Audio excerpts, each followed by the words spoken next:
Papa Team 6, welcome to another episode of For the Dads. Look, the theme of today's episode is disappointment. I know a lot of parents can probably resonate with this. Whether you have a kid or somebody you feel like you mentor, and one of your kids, they do things that just make you so proud all of the time. Yeah. All of the time. And you're so happy to be their parent. And on a rare occasion, they do something so out of character that catches you so off guard. Yeah. In a way where you almost, you don't know how to approach the situation because you're not necessarily angered. You are a little angry, but you're so damn disappointed that you almost need a minute to yourself before you can even engage in a conversation. And we had that situation pop up in a big way. Now, I know I'm hitting a little bit of a monologue right now, but I think it's important because we had something like this happen in our lives. Earlier, just this morning. Yeah, just this morning. And we're not even talking parenthood in this situation. We're talking about For the Dads and our Seaman Team 6 captain, Chef. Chef, we were coming into this episode. We are recording right now on a Sunday morning. Yeah. Because we have a massive week coming up with some things we have to do in the shop. So we were doing Sunday morning, and last week we got so elated at the idea of like, let's order some breakfast. Let's do breakfast burritos. And Deke and I, we get in the think tank with Sherm on like, hey, which burrito should we do? Should we do the window at Dos Santos? Should we do Elegy? Hey, Two Hands. I just ripped a good breakfast burrito. I've had it there in store or in restaurant, but now I just had one delivered and it was gas. Check out the weight of it. Check out the ratios. We have so many options of breakfast burritos around Nashville. What should we do? Because it's going to be awesome. We're going to drive camaraderie with the boys. It's your love language, Will. You love a good breakfast burrito. And I love some good camaraderie. And then out of nowhere, Chef enters into the conversation and says, let me make you guys breakfast burritos. This is Chef Jack we're talking about. This is a guy who's cut his teeth. His origin story is cooking. Yep. When listening to this podcast. Yep. And we all had a big pause and said, are you sure we want to go this route? Because we have dependable burritos that we're talking about right now that can get the job done. Chef wanted the challenge. He wanted the task. And I don't know how many times we looked at him. And I know the second guessing we had on our faces, Deke, on like, we trust that you can make a burrito, but they're right here. We could just order some. Like, it's so easy. It wasn't that we were second guessing Chef. It was that we were second guessing the simplicity of ordering in 2026 and the packed weekend he was so excited about. Yes. It wasn't doubting Chef. The situation allured towards ordering was the best. And I looked at Chef and I said, Chef, are you sure you can deliver? I don't want to put expectation on you, but as far as the right size, we don't want them too small, not too small, nothing fancy. Nothing too fancy. Nothing too fancy, not too small, not too big like a Chipotle burrito. The breakfast ones, it's got this density to it. Yep. Ratios are great. Are you going to get the ratios right? Are you going to have it wrapped well? Are you going to have a little crisp on the outside? Are you going to melt the cheese a little bit in the middle? What ingredients are we going to do? Are you sure you want this pressure going into Sunday? And he looked at me with that straight face right there. Yeah. And he said, yes, sir. I got this. I'll be prepped. I'll be ready to go. Yeah. And we're going to enjoy some burritos. I'm going to bring them. They're going to be wrapped in foil. We're like, are you sure you got to travel a little bit to get here, commute a little bit to get here? Are you going to keep them hot? He was already thinking coolers. He was thinking about, listen, I got this. I got it. Then Sunday morning rolls around. Driving in, I'm 2 minutes away from the shop. I get a call from Chef Jack, pops up on the screen. I'm like, oh, Chef doesn't necessarily call me a whole lot. Usually it's a text message. Hit it up. Chef, good morning. How we doing, man? We go back and forth. And he was like, hey, what would you like to order? We're about to order breakfast burritos. Where would you like to get a breakfast burrito from? To which I responded, I thought you were making breakfast burritos. Hey, something kind of went sideways. We're going to order Is there one in particular that you like? Try to keep the vibes up. He's trying to keep the focus, the priority on getting burritos to the shop. I said, Problem solver. I'll be there in 2 minutes. We can talk about it then. And we can run that tape. I did record that phone call.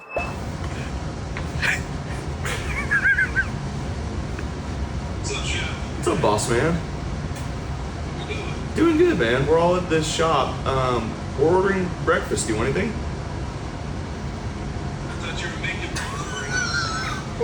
I was going to, and I think we're gonna wait until tomorrow. I'll be there in 2 minutes. Okay. See you. Because I thought it would be good to be able to retrospectively look back on it. I walk in the door. You're sitting to the left where you are sitting right now. Chef is in his spot. The lights are on. Deke's sitting in that chair over there. His hoodie's up over his face. The hoodie's tied because he knows like we had a big slip up today. And Chef didn't prepare. He wasn't ready. He blamed his old man a lot. And he also said, no excuses. I have no excuses. I'm not going to bullshit you. I did a poor job planning for this morning. It's like, we know. Yeah. He came out and just stated the facts. Good apology. Good special apology. teams coordinator of mine, Rich Bisaccia, said, you know the two worst words you can say playing football, watching film. You know those two worst words, Sherm? I'm sorry. My bad. Oh, I'm sorry. Okay. That's my fault. I fucked up. Yeah, no shit. You got to eliminate the shit to get you beat, Chef. And this is the moment to tie it all into disappointment. It's not that we're mad, I don't think by any sense. No one's mad. Disappointed. Not because there's a few fuck ups that happen. One, you didn't deliver on the burritos. But the second one, and just as big, when you woke up this morning and knew you couldn't get the burritos rolling, that's where you have to communicate and hit the chat. I'm not, hey guys, I messed up. Whether it's a voice message, whether it's a big whether it's a big text, I messed up. It's not going to be able to get done. How do we order ahead of time so we still got burritos in our hands to save the day versus waiting for the entire world to fall on you? And now Deke's walking in the door. We got burritos, and we're going to have to take a time out so we can eat these burritos right now. I don't even know if that was a question. I feel more bad for Charo, who talked to you about breakfast this morning, thinking she was being a loving wife, and you said, yes, I said, sweetheart, Chef is making burritos for us this morning. And honestly, I can't wait. So I don't want my stomach to be too full whatsoever because I am fired up to taste Chef's burritos. That is a true story, not to pile on to make you feel worse, but that was a real thing. And just from my side of things, we're all a team here, being Will's teammate. And walking in, and vibes are high this morning. Vibes are high. You brought coffees. I got coffees. You got me. I'm bringing Lucy nicotine pouches. Got me my Lucy nicotines. Vibes are high, and all of a sudden, it hits me. Once I get here, I had forgotten about said burritos, and then it hits me, and I started belly laughing because I knew what this would mean to William Earl Compton III. I started belly laughing because I knew that this was cataclysmic in the world of Will Compton, that Chef was not going to have breakfast burritos. I walked in and Derek goes, hey, by the way, like it's going to be rough. And I go, I know. So like Will said, didn't blame the old man, but I kind of told him what happened. You blamed your dad. I started off. You said he was in the way this morning. I started off by saying, "Hey, there is no excuse for this," and then you're like, "What happened?" And I told you what happened, and then I had to reiterate. It's like that's not an excuse. No, It's just made a promise and gave a word about I would do something, and then before like thinking of the context of, "Hey, you're in a wedding this weekend. Hey, that might take up your whole weekend." Like, hey, you might need a prep. Hey, do you have tortillas at home? Didn't even have tortillas. Well, that's why, or else we would have breakfast burritos right now. That's what I'm saying. Like even the prep didn't go into it. Yeah. Because what's crazy about the whole thing is you weren't even thought about to deliver on these breakfast burritos. We had the solve already ready to go. And then you just come in out of nowhere. I wanted to make the breakfast. I want to make the breakfast I wanted burritos. to be the guy that stepped up and made a play. Pissed down my leg. He wants to be great, though. You hear him say it. I see it in the office. He wants to be great. I know that deep down inside, he hates this situation, and he does want to fix it. He pitched tomorrow.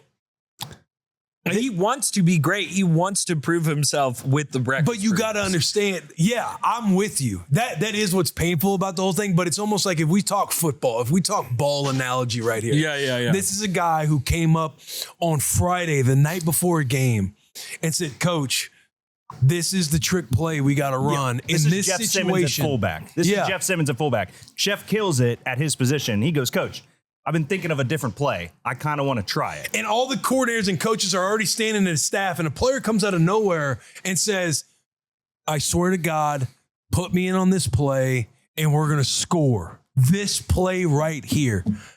And we all kind of just put the sword down. You know what? We need to listen to our players. And he's not a can't get right guy. So it's even more. Yeah, it's even more so. He's got that look in his eyes. Let's do it. And next day of the game, we're in 4 minute. We're on the 45-yard line or 40-yard line. We're in that fringe. Yep. And this is the play that comes up to where we can throw this trick play in. We know what they're going to be, and this is where we score. Yep. We need our defensive guy to be ready to go on the field. Yep. We call the play. We call the personnel. We call everything. And then quarterback is looking over the sideline. Where's Chef? He's not. We don't have 11 in the huddle. And everybody's yelling on the side, Chef, Chef, Chef. And he's sitting on the bench talking to some of his buddies. No helmet. With his helmet. Yeah. Can't find his helmet. Chef, you're in. This is the play. What the fuck, man? This is the play that we were talking about. We're running breakfast burrito. And we either have to take a delay a game or burn a timeout, which could push us out of field goal range. We burnt the timeout, but we scored. Like we did score That's on right. a regular play. We did. We burnt the timeout, but that's okay. We got 2 more. We went back to the guy who was calling the plays in the first place. No, I'm not being a part of that. I'm not doing that. We just scored. And Chef was there when we scored. He celebrated with us. I'm not being a part of that, whatever you're creating. That was also Deke and I told Chef. We go, buddy, we just want you to know we're going to be Team Chef because you're going to need it. No, you We know want to run the trick play again tomorrow. You know the crazier part is that we almost ordered food without telling Will first. We were sitting there about to order, and I go, "Wait a second, You I got said, an I need to elegy over call there, yeah. Will at this exact moment and just get it. Let's rip the Band-Aid before we try to order food." And I did try Let's to try to run the ball and see if he's not looking sit for a there and I run go, here. "What's up, boss man? How we doing, man? Like you want to, hey, we're going to order food." Just trying to see if maybe I could just, by a miracle, you just forget. Bro, please run the tape of that phone call right here. Oh, you have. You recorded that. Oh, we have? Yeah. And he put it on speaker. The whole you were gonna cook.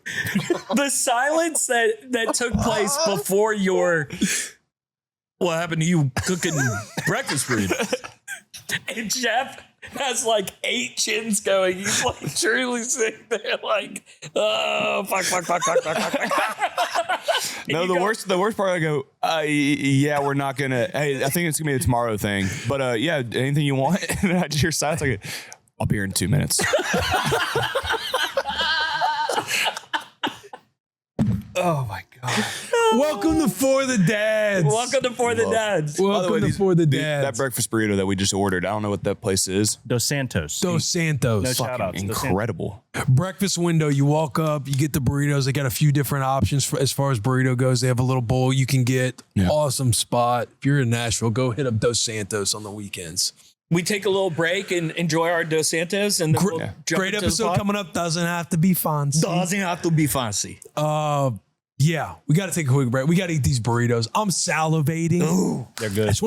We wanted to give people a quick look into what has kind of unfolded, because the theme of the episode is disappointment. Disappointment.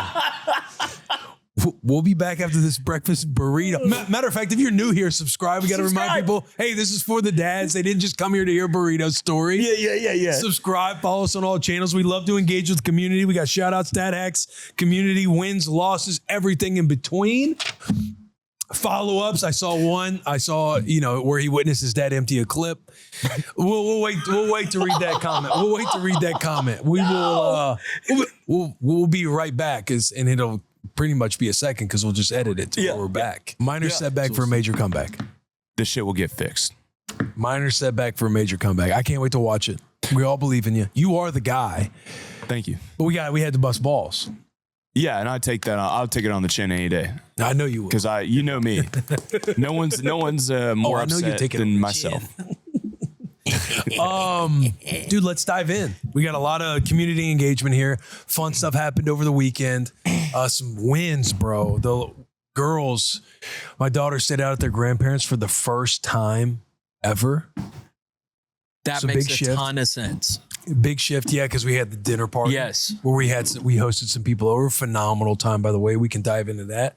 But a massive win having the grandparents watch the kiddos and them sleep over at their house. Like, we were a little nervous, like how's Rue gonna respond? She was super sad when we were leaving, all that kind of stuff. But we knew, like, once we could get home and you have the entire space to yourself, bro.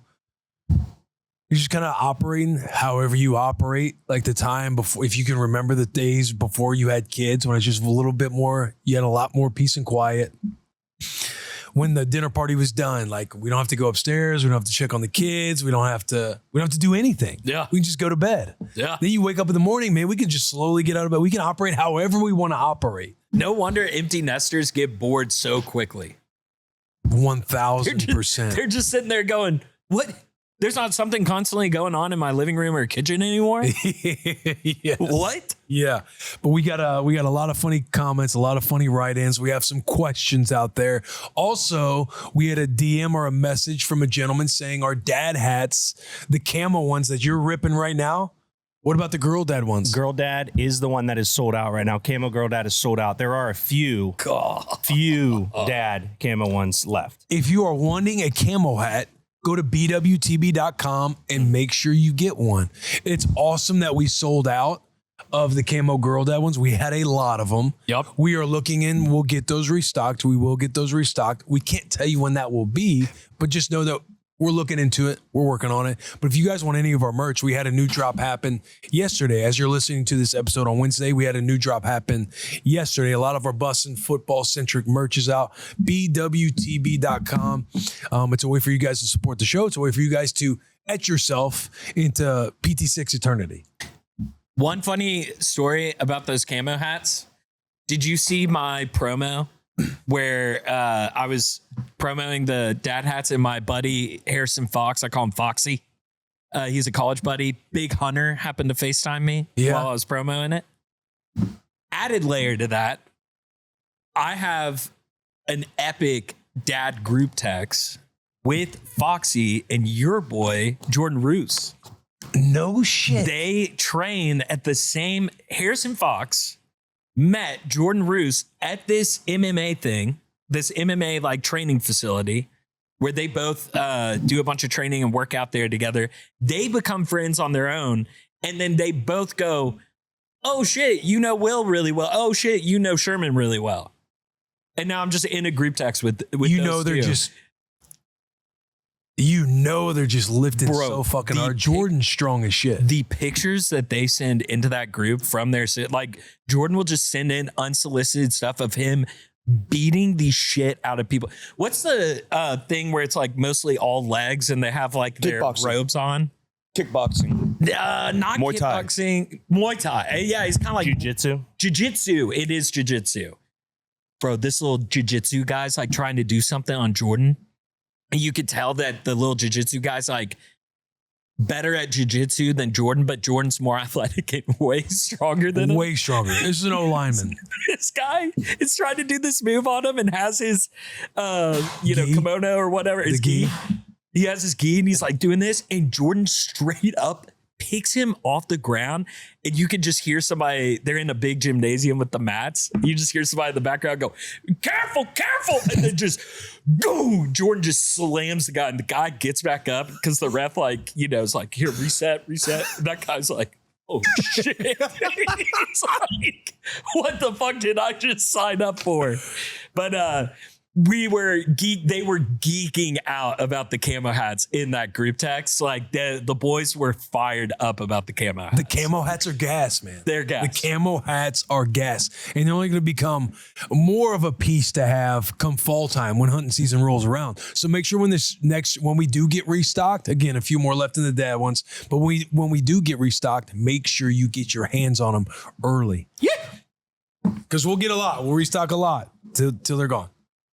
Speaking of hunting, I had a follow-up from last week by Himothy Swag on Spotify. Love the Spotify comments, man. Love the Spotify comments. But Himothy Swag, first of his name, wrote in, guys, easy with the shooting dogs talk. Major PTSD and flashbacks from watching my uncle empty a clip on a hunting dog. Bro, I read that the day the episode dropped, and I was like, oh my God, man. That is so fucked. That is so fucked. That is so fucked up. There's people out there too that's so pro animal they can't even laugh at what we're laughing about, and they're questioning why we're laughing at that. Bro, no, like that guy actually has PTSD, dude. That's fucked up. You're just 7. Your dad's like, oh man, your uncle always been that way, man. You just gotta, don't talk to him, don't look at him. I wouldn't look him in the eye, man. You know, your uncle, he's always had a screw loose. You didn't wait till he gets some lollipop in him. He calm down. He'll be good. He'll be good. Yeah, all right. I got one from TV Nail on Spotify. Chef, the fish don't care if it's raining. They're already wet. Lock it down and go catching, not fishing. When it's raining, it's the best time to go. It wasn't the rain. It was the lightning. Huge strike hit, and I don't get on water with lightning. DB Nail. But Chef DB, that is true. Usually the rain's the best time because it cools off. Fish start going. They're deep when it's hot out, and they get in the shower. You know what DB Nail just said watching this episode right now? He said, yes, chef. Yes, chef. Hit the bong. Hit the bong. From Ventura Rangel, who knows. Of course, Willy C didn't know what he was saying until after the pod release. Hit the bong, boys. And then Hunter Robinson, the APR for hit the bong has me dying again from last week. Can't stop laughing. Hit the bong. Hit the bong. John Thomas and It's J-Care on YouTube and Spotify. So John Thomas writes, I'm calling it now. Based on Sherm's hesitation about buying a house down the road, I think Jilly Bean is Preggo. It's J-Care on YouTube said, calling it right here, right now. Jill is pregnant. I see it in Sherm's face. I wouldn't have put that on there if it wasn't 2 separate people on 2 separate platforms timestamping the exact same moment when you were stumbling around houses in the cul-de-sac. I will say they are a good reader of people. However, Jill is not pregnant. The what I was pressing pause on because I just didn't want to dive into the whole thing is the idea of a number 2, the conversations of a number 2. Those are happening where, there's conversations. We're not trying. We're not pregnant. But that was the landmine that they 100% read correctly of me being like, because once, we'd love to have a house with baby number 2 and blah, blah, blah. That's what I was looking to avoid. Buddy, I thought you were setting that up and you were about to drop one. No. And that the fans called it. The fans did call that baby number 2 was on the tip of my tongue, but we are not pregnant. We are not 9 months from last week. If we come back, I will send those 2 people merch. If there's a baby 9 months from last week. And hey, shockwave. So Shockwave. I was gonna ask. You said you're not. They could, yeah. They could. You said you're not trying. Yes, we're not actively going. Yeah. But are you not trying? We're not trying. Goalie's pulled. You're just having fun. We're shockwaving. Yeah, we're having a good. You're living back in the ST6 days. Yeah, a little bit. Yeah, a little bit. Goal is just not to have 2 under 2 is what we have told ourselves. But you guys aren't actively seeking buds training. No, not actively seeking buds training. Just for the love of the game, man. Nick Lange here on Spotify pains me that old Willie One Shelf doesn't understand the satisfaction of cracking a cold, refreshing Olipop after mowing the lawn. Don't be a bitch and cut your grass, brother. WWCD, what would Carlos do? Oh, Carlos. Doesn't have to be fancy. I got a line in my lawn, so it's light. It come back, it's dark. Light, it dark, light, it dark. Doesn't have to be fancy, though. Olipop? Olipop. What is Carlos's favorite flavor of Olipop? And Carlos, I listened to your voicemail like 9 times at the very beginning to try and, because I'm making a clip about Carlos. That naturally have to after a call in like that. That I'm trying to get where he was from, and it sounded like he said Hawaii. And I'm like, did Paraguay get like cut off at the very beginning and it's just the Hawaii or Uruguay? And so it's like, hey man, where are you from, Carlos? Hawaii. Where's Hawaii? Don't I saw Hawaii? We'll find out. Yeah. I have from True. I love this. And by the way, I do know the satisfaction of maybe not exactly an Olipop, but having a cold one after you mow your lawn. Like I've mowed the fucking lawn back in the day. Hey, his grandparents used to pay him to mow their damn lawn back in the day. $20 a cut. He used to be out in the hot Missouri sun during the summer and would tediously labor over his grandparents' lawn. He knows what it's all about. He's experienced it. And did our own yard for free because our parents didn't give us money. Cody and I would one on, one off. Like we'd switch it up every week. I've mowed the fucking lawn, all right? He mowed the lawn. I've operated on a Z-turn. I've operated on a push mower. I've mowed the lawn. It's not in the cards anymore. Cue Nick Saban, I'm not going to do it, so quit asking. Okay? It's not going to happen. He's not mowing his lawn. Thank you, Sherm. You're welcome. God, it pains me. Don't be a bitch, mow the lawn. I've mowed the lawn. I ain't doing it anymore, man. Oh, Will, I saw your front yard last night, by the way. You know what's just going to make him fucking sick? Immaculate. Thank you, Looks man. incredible. Local landscaping businesses. Putting money in their pockets. People talk about the unemployment rate. Not around my area. No, sir. No, sir. Golly. People helping people, man. Come on, man. Will, as a kid, were you a push mower? Yeah. Really? Push over? Oh, yeah. My old man got me operating when I could hit the middle bar and start pushing it. Because you have friends who are like, yeah, I got to mow the lawn. And you're like, but you have a 0 turn. I know you have a 0 turn. That's not, you get to hang out and ride the lawnmower. You get to ride something We're fun. over here slaving away on a push mower, sweating in the fucking heat. Oh, I bet Willy C's never done a pull start mower. He's never ripped a cord before. I bet he's never done that. Cue early 2000s tape of Willy C out in the front yard. They're lucky we don't have video evidence of that back in the day.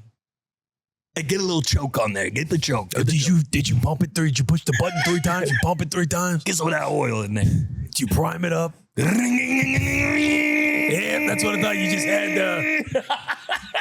Yeah, watch out. Let me try it. I'm a little bit stronger than you. The True Big Papa had a showstopper comment on Spotify. True Big Papa says, time for my daily dose of Jill versus Sherm.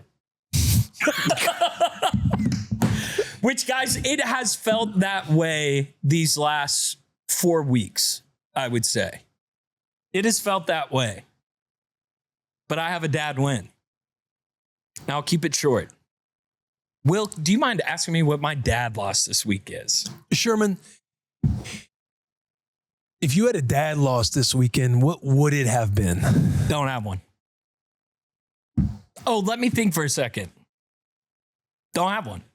You kind of did a public service announcement at the dinner party last night. Oh, that was a bit of a dad loss. And you're like, hey, bad communication on my part. Like, you had to take full responsibility. Yes, I was told to make an announcement.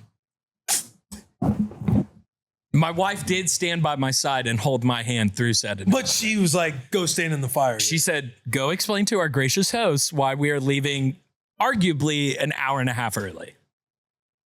I'm guessing, like, did the festivities continue for another hour? Festivities concluded at probably close to 10 o'clock, around 10 o'clock. Oh, okay. So not like super, super bad, but yeah, like an hour. Yeah, an hour early. Hour and some change. Hour and some change. Hour and some change. Yeah. You'd have been back home before 11. Yeah. For those of us not invited to Will's party, can you explain what the announcement was? Great question. I'll dive. So we got two more follow-ups, but I'll dive. Go ahead, hurry up, dive into it. Okay. While I sit here uncomfortably. Was the party fun? It's a Christmas party was all fun. over again. The party was fun. So we are invited to Will Compton's house for a dinner party / game night. It had an Evite with a very beautiful card. I noticed that our names on the tables for our seating chart and the menu matched the Evite invitation. Well done, Chara. Yes. And Will. No, I had no. Okay. I'm learning about what a dinner party even was. Yes.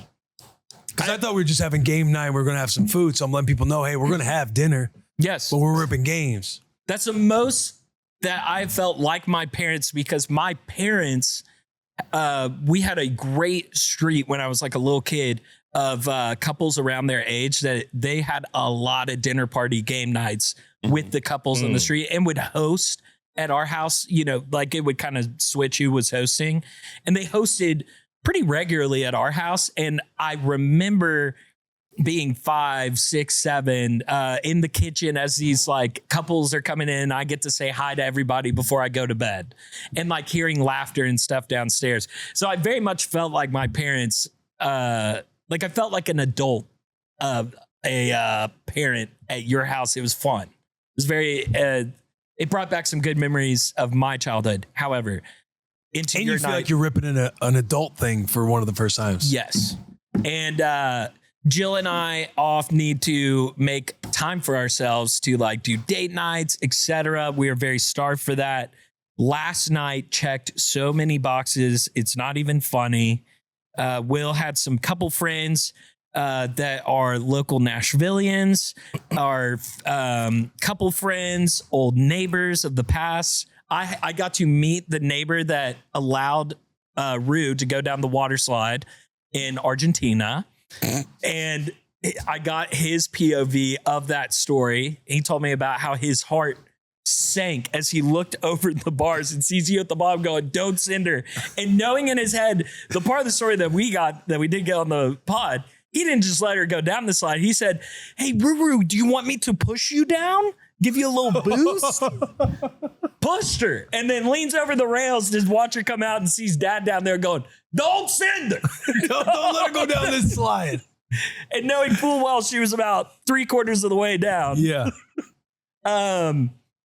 Will picked, which you can go into that with the seating arrangement, because I thought the seating arrangement was done very well. People were nervous about the seating arrangement. Got some text from the old neighbor group chat like, hey, Will, what's the seating chart look like? Don't screw me over.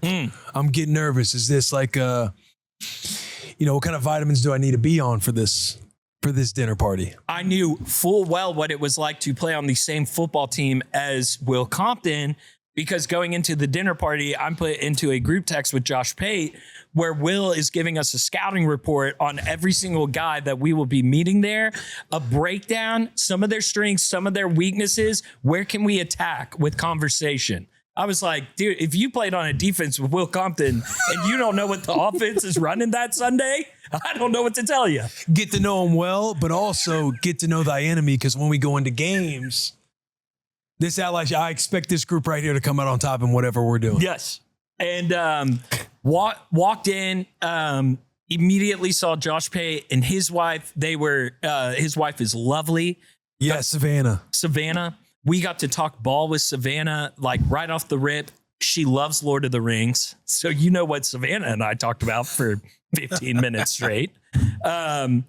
Jill ran off and I didn't talk to Jill the whole night. I didn't talk to Jill the whole night because she was meeting all the wives, all the ladies that were there. The ladies were just gabbing. The way Will had the table split up is it was like girl right here and guy right here sitting across from each other. And then the guys and the girls like are kind of spread out throughout the table. So you have all the guys over here, all the girls over here, but yet we're still at the same table. And the way it was checkered, conversation was incredible. I had Amy to my left, Doug's wife, right? Mm-hmm. She was fabulous. Set you next to Josh Pate. Set me next to Josh Pate.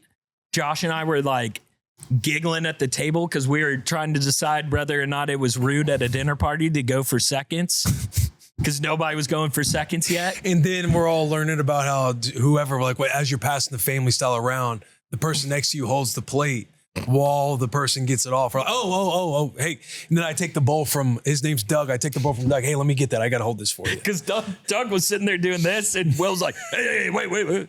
They're saying the etiquette for a dinner party, so I got to hold this for you. Chara was probably at the other side of the table. That's good. Yeah, a couple of ladies who are experienced in dinner parties. Uh-huh. Like, this is what happens. Oh, my fault.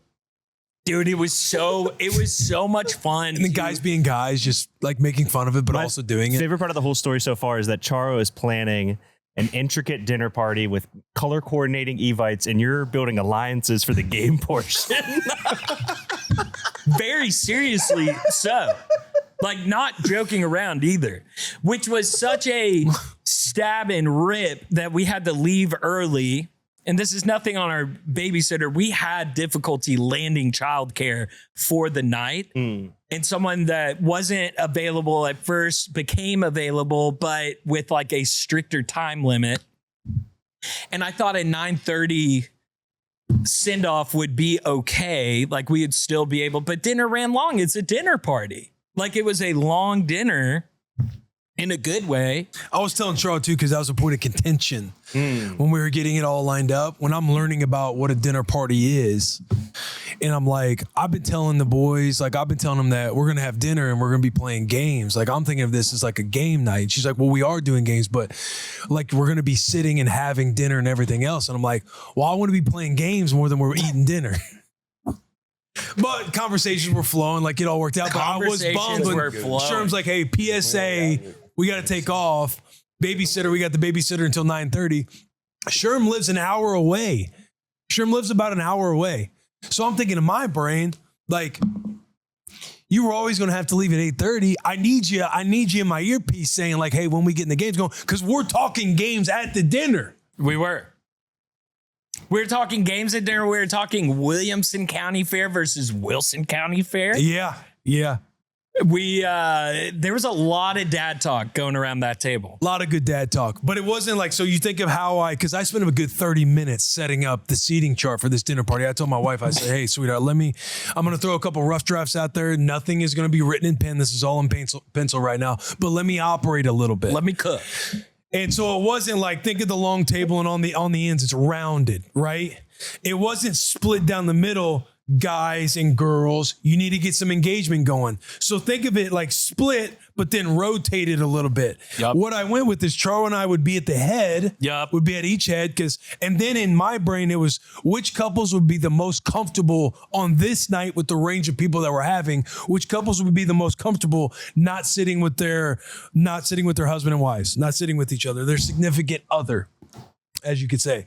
So me at the head, Charles at the head, two of the closer ones next to us. And then I put my ace. It's like, okay, we're going to put Sherm and Jill, Josh and Savannah. Josh and Savannah hadn't met anybody. They know you and you know Josh, but you don't know the other couples that are coming in, the old neighbors, Rue's best friend's parents. Yep. Hadn't met Savannah that night. Hadn't met Savannah until that night. But we're going to put those two groupings, the Sherm, Jill, Pate, Savannah, kind of in the middle.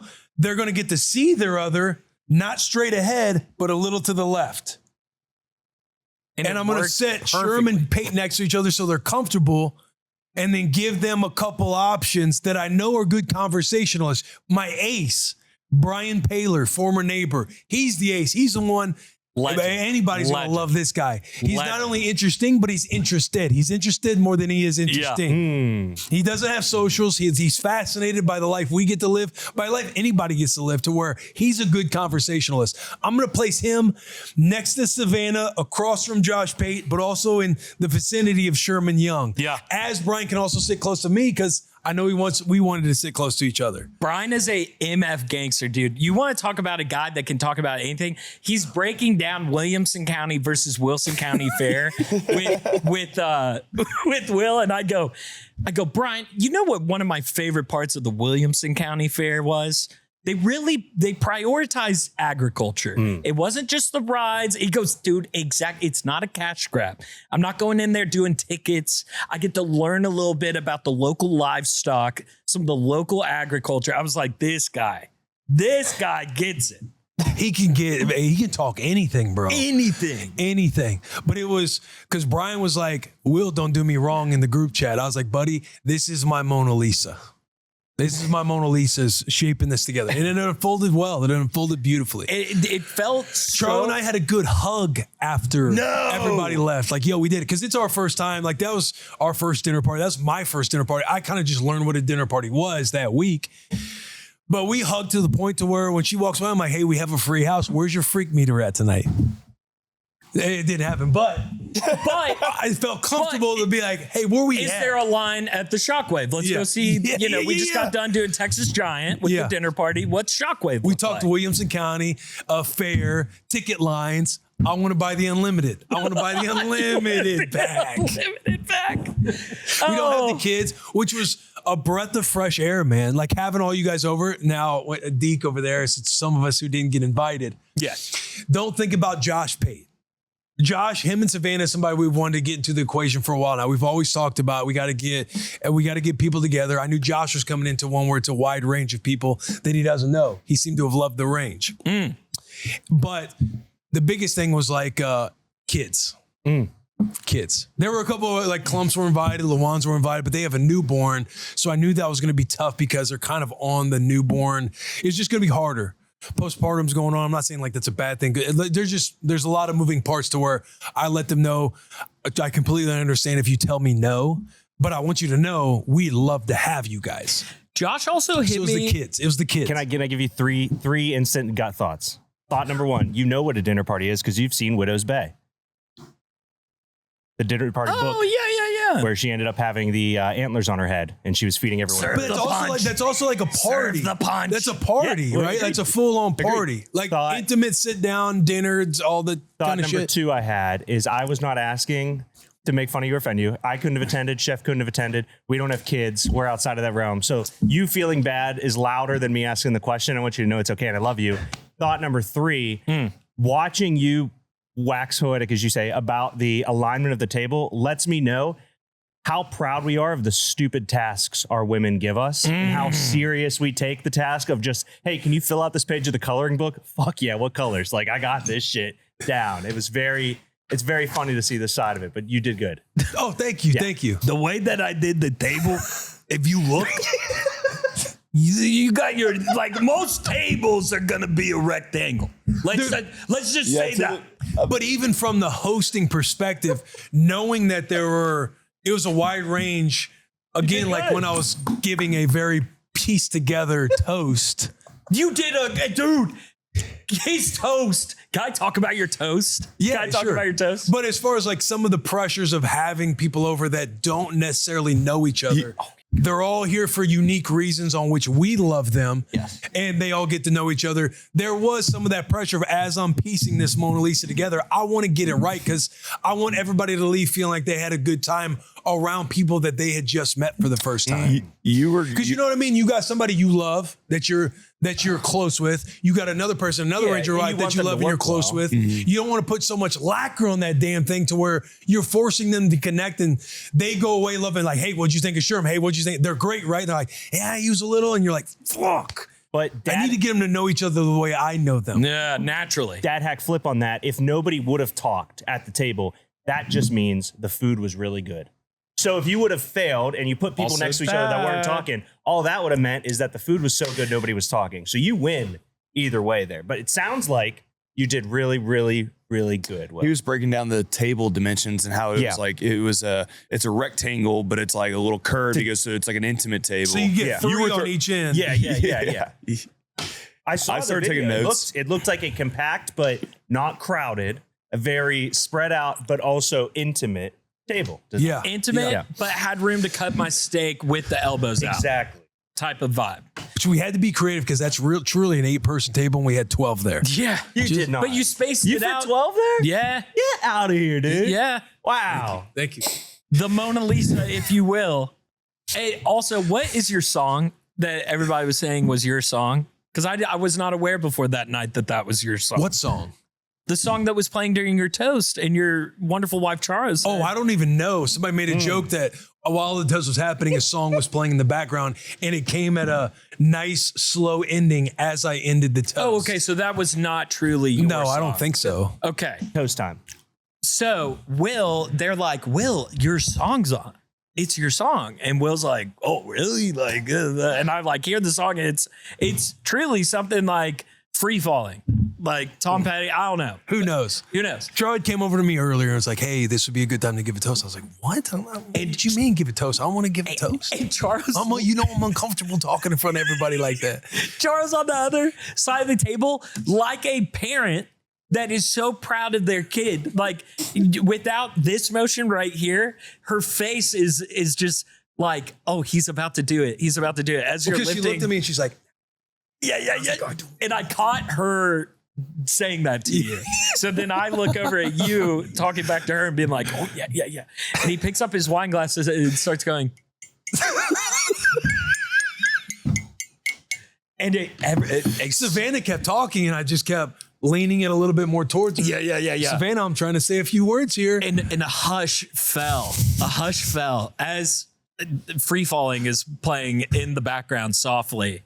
And Will just, as he does say, waxed poetically about the night, brought up the fact that he did plan the seating chart and was very happy with how the seating chart had been working. And you talked about couples getting together, people that you and Charo specifically love, getting to meet each other, how important that was to y'all.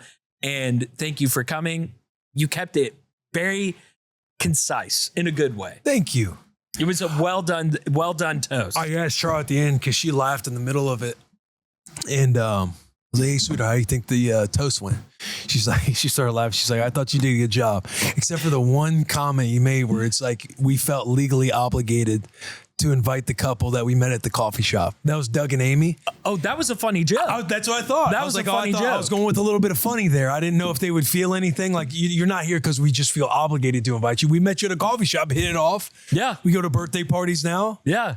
I'm just thinking naturally you meet a couple at a coffee shop, you're now legally binded to invite each other to That was two different outings. That was Oh, a good, funny good, joke, and Doug laughed at it. Good. Doug laughed at it. Because you know when you're giving a little speech, you're kind of just, you don't see anything else. Yes. You kind of just, I got like, nerves. Deke is like a natural speaker. Like I always have to feel a little prepped and prepared, which I wasn't in this one. And then when I'm not, I'm very much nervous like when I'm speaking. And I don't know if you planned specifically to have Amy next to me, if there was any type of thought there. The thought was I knew having the position that we had, especially with Brian, again, you talk about your ace in the hole. Yeah. And I knew Charo sitting next to Megan and Chelsea, who she's super close with. Yep. Amy, not as close. And then Jill across from Amy. I just knew you guys would flourish to the point that Amy sitting next to you it would be seamless. Because Amy ripped to the nth degree, dude. Like crazy amount of ripping coming from Amy, who I had never met before.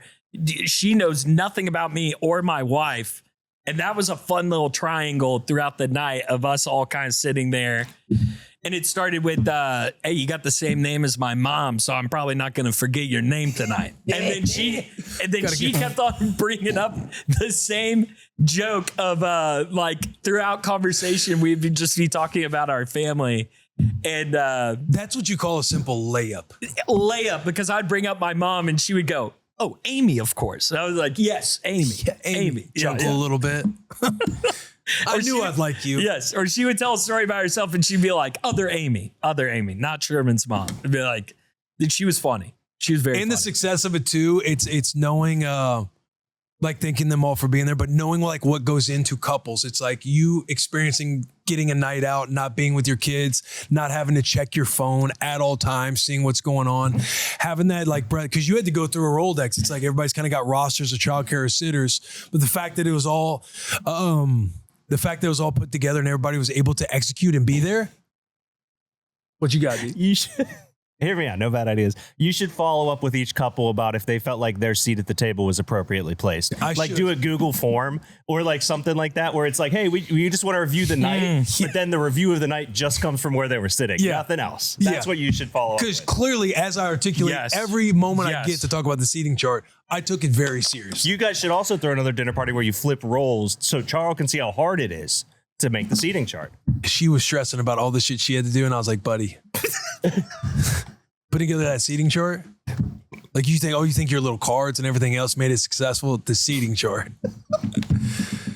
Can I also bring up Charo's ability to swoop in at the perfect time? I saw her do it like 9 different times. Would you like some more wine? Hey, Dude, would you like some more wine? That is a weakness of mine. Is offering people a drink. The timing could not have been better. Like we had just like gotten in there. Yeah. I'm talking to the Pates for a while. Jill just like got her arm grabbed by somebody, and then all of a sudden she's talking to all the girls, like right out the gate. So I'm talking to Josh and you and all that, and Charo comes up. Anything you want, please get a glass of wine, da-da-da. And then as we're going to the table, Sherman, did you want a glass of wine? I'm like, oh yeah, here's a bottle right here. I'll do it. Later in the dinner, comes over my right shoulder like a hostess. And it's like, Sherman, would you like more wine? I was like, yeah, I would love more wine. Like old buddy in Mr. Deeds. Yes. May I change your socks, sir? Gentlemen, may I change your socks, sir? Dumb chef question. Was there a red and white wine option? Ooh, yeah. Matter of fact, Josh Pate was the first one there. I'm like, we get everything set up, 6 o'clock's rolling around. I'm kind of staying and looking out the front door, seeing who might pull in first. Charles like laughing at me. She's like, I'm like, there's a method I want the driveway to. Yeah. There's a strategy I want the driveway. Because it's getting there and having to move. Like he has to leave at a certain time, and you're the first one there, and then you got to move all the cars. Yes, that's a thing. Yes, man. And you got to go up the driveway. I asked Josh Pate, I was like, do you have to put it in 4-wheel drive to get up the driveway? Because obviously it's a steep driveway. But once you get back there, there's a game. So when I see him pull in, Charles like, oh, who do you think that is? I'm like, I don't really know. I can't see. I was like, you know what? I'm just going to go out back right now and start directing traffic. Were you in the Olipop stance? Choosing your Ollipops? I don't really know who that is. You know what? I'm just going to go ahead and go out to the driveway right now. Go out to the garage. I'm like, should I go out the driveway, let him walk to the front? You know what? I'm just going to go out in the driveway. Go out the driveway, walk up to the door. Oh, Pate, Savannah, first one's here. Welcome to the first dinner party of the Comptons. Savannah had red and white ready to go. She brought gifts.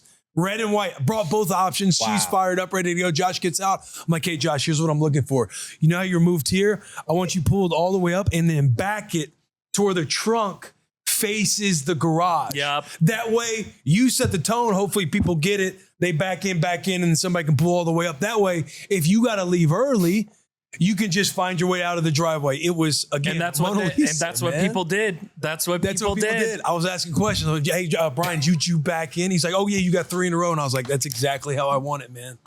We were the last couple. we were the last couple to arrive, Deke. And I had sent an ETA to him about an hour 15 before we got there. Yeah, apparently the dinner party, like once dinner's still like dinner being served, hey, just let your guys know. And I'm like, well, the invite says 6 o'clock. Like, I know dinner's gonna be served at 7. Like, I'm sure they'll be around. She's like, have arrival between that 6:30 mark. Dinner's getting served at 7. So when I sent the scouting report, I hit the guys up, arrive between 6 and 6:30.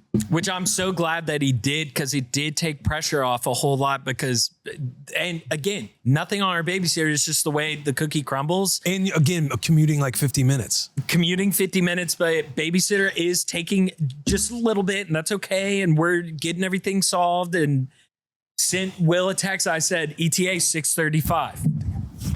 I want to let you know, you told me 6 to 6:30. Yeah. If I'm out of this house in the next 10 minutes, it's looking like 6:35. Yeah. And you had a great reply of, hey, hands are not sweating. Yeah. Oh, you're totally good. If it was 7:05, different story. Yeah, different story. I said, if you said 7:05, this would have been the first topic on the pod that we run tomorrow. Yeah. And then he threw out 7:35. I was like, buddy, I don't want to even, I'm sweating even thinking about 7:35. I would have had to probably ask you from the entire party, man. I texted him. I said, 7:35, emergency pod, 11 p.m. tonight. Like, we need to talk. Like, some shit happened. But yeah, dude, it was a truly, I told you this off the pod, and I'm speaking to you like very, very seriously about last night. Of one, thank you for inviting us. Two, thank you for introducing us to your close friends. They were all incredible. And three, I'm being dead serious, dude. High stakes kind of evening. It's a high stakes kind of evening. There's some nervousness to it of y'all hosting.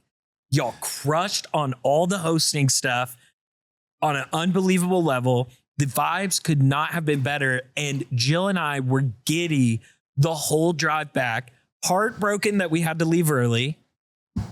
But we truly talked about the dinner party from your driveway to our driveway. The entire drive back talked about the party. Talked about love Chelsea. Chelsea does mahjong with blah, blah, blah. She wants to get a mahjong thing. I got Savannah's number, Sherman, because she wants to learn how to do mahjong. And Charo's really interested in mahjong. So I think there might be some mahjong happening. That could be so fun. Mahjong like, rocks. Oh, dude, there was and I loved it because we have been so starved for like friendships of people our age with kids and stuff and like community stuff, that being able to sit across the table to where Jill is not leaning on me for conversation and I'm not leaning on her. And I maybe talked to the girls' side of the table because of proximity. Yeah. 3 or 4 times where they would ask me like a clarifying question about whatever they're talking about, bus related or like Jill related. But watching Jill like giggling, dude, and like talking to all these women that before that night, I only knew Charo. Right. And they're all, that filled my cup a crazy amount. Dude, that fires me up. And she was man. like, we're driving home and Jill was like, I'm not overthinking that, right? Like, that was really fun.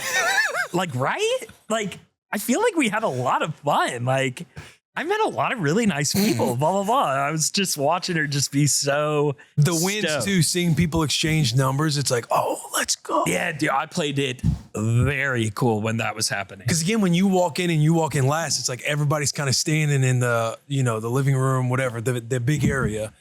And just nerves. I'm like, okay, do we, Charles like, hey, you should offer people a drink. Oh yeah. I was like, Josh, you want something to drink, man? You want some wine? You want? I got some beer. I got some non-alcoholics. I brought the good whiskeys down. He's like, I'll have water. Yeah. Let's get some water.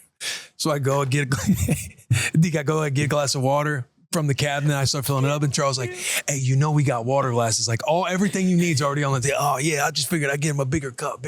Josh, here you go, man. Damn it. Then you kind of sit and survey. You kind of sit and survey, like, are they hitting it off? It's like Josh and Sherm would be talking, and then the separate ones would be talking over here. It's like, oh man, how do you get some people maybe engaged more? When are we going to the table? Oh, it's dinner time. Okay, let's go get some dinner.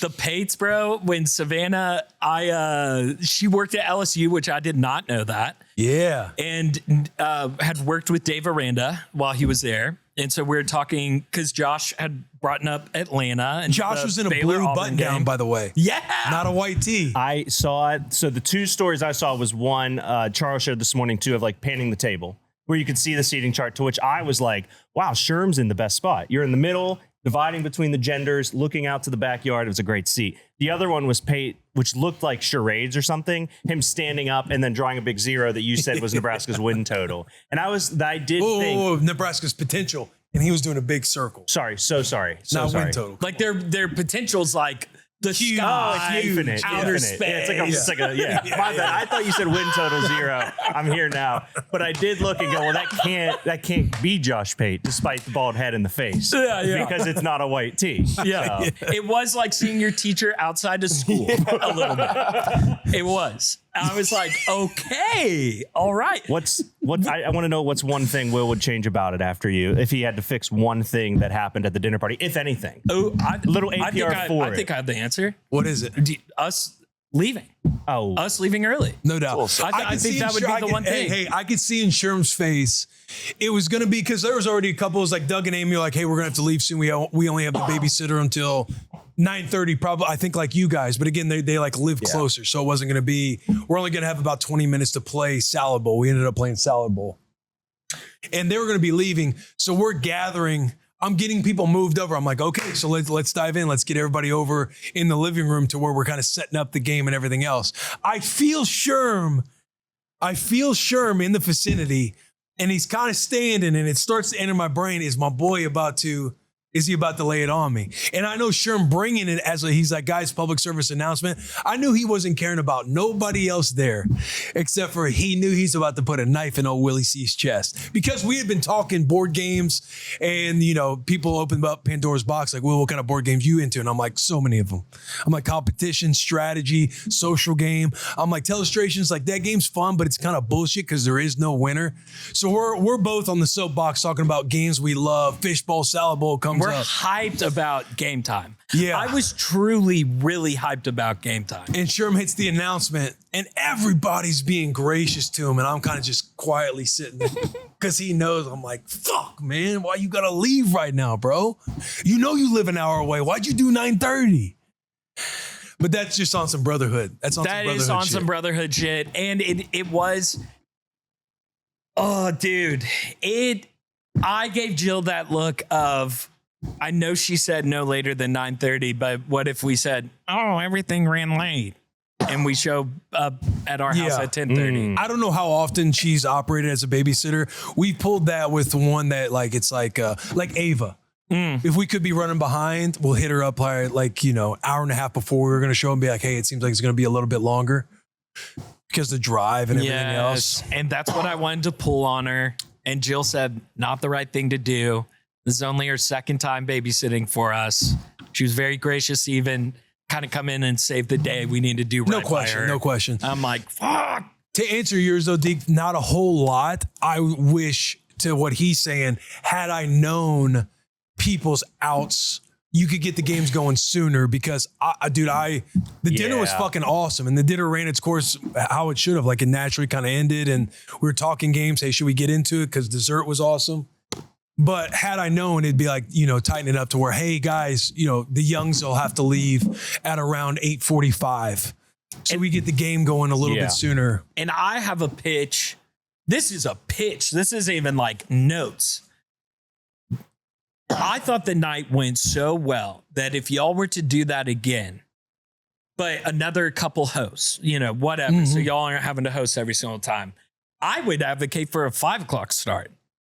I would be totally fine with a 5 o'clock start, still do the little cocktail hour, wine hour before, then butts are in seats by 6, then game night's starting off at a nice little 8 o'clock type time. Or it could be even sooner than that. Or even sooner than that. Because for me, like, the way we grew up, it was like we just have barbecues. So people would come over. And it'd be like, I know there's stress on whether it's the nameplates or whatever we're going to be serving for a dinner party. Yeah. We never did that. Growing up, I just didn't really know about it. But it'd be like, people come over, you're having a barbecue, say Chef and Deke show up, and I'm telling my mom, I'm sure it'd stress her out. Like, me thinking about all this now, it's like, I know there's stuff that comes into having people over. And from the mom or the hosting perspective, you just want to do right by everybody coming over. So when I throw at my mom in the last hour or an hour before barbecue start, hey, Deke and Chef are coming over too. But it'd be like somebody get in the car, whether they got there, there's no pressure. They show up. Hey, we don't have that many pork steaks or chicken legs or whatever we're barbecuing. Steaks. We get in the car and go get some and then come back to the house. Yeah. And you're kind of just vibing and No going. sweat. To where if you do it again, it's like, I want to do one where it's like bussing guys or, I don't want to say Will friend dominant. I love all of those people that we had over. But you have one where if it's more buffet style, you serve as you go. And then you can get to the game sooner. I'm just a games guy, bro. You are. I love the games. Because I had 3 in mind that I wanted to hit. You did. You saw when before you gave the PSA, Charles was like, hey, I think we should do Salad Bowl because it seems like we're only going to be able to play one game with everybody. She saw the defeat in my eyes because I wanted games, man. I had code names set up. Oh. Okay. I was over by myself. I was just about to say, dude. He left dinner early. He comes walking out with like 3 board game boxes, sets them on the kitchen counter. No one has left the dinner at all, except for Will Compton. Sets out the game, and he's sitting there like setting everything out, and his head's down. And Josh, in true Josh Payton form, is sitting and looking directly straight. Looks over his shoulder to see Will alone in the living room, and looks at me and goes, should we begin the games? Should we go join our friend William in the living room? And I was like, let's go join William in the living room.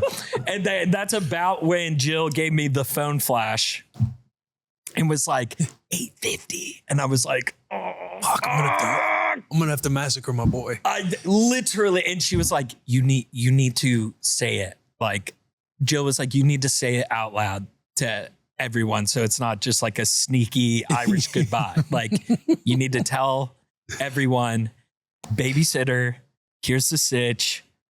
I added the hand up, could have communicated better with our babysitter and gotten a better exit time. Yeah. Sure. I feel like another thing there too, kind of going on this morning, what occurred is like when you walk in, you go, hey guys, we do have babysitter, we have a hard out at this time. No doubt. Well, if you're trying to game with your boy tonight, chop motherfucking chop, boy. Yeah, I guess that puts pressure on to like, hey, speed up the dinner. But just be like, hey guys, I hope you know, I'm really sorry. Sherm's defense, maybe he didn't know how much I love gaming. Because as I'm sitting over there by myself, I'm laying out code names. I'm like, oh, these are some good words right here.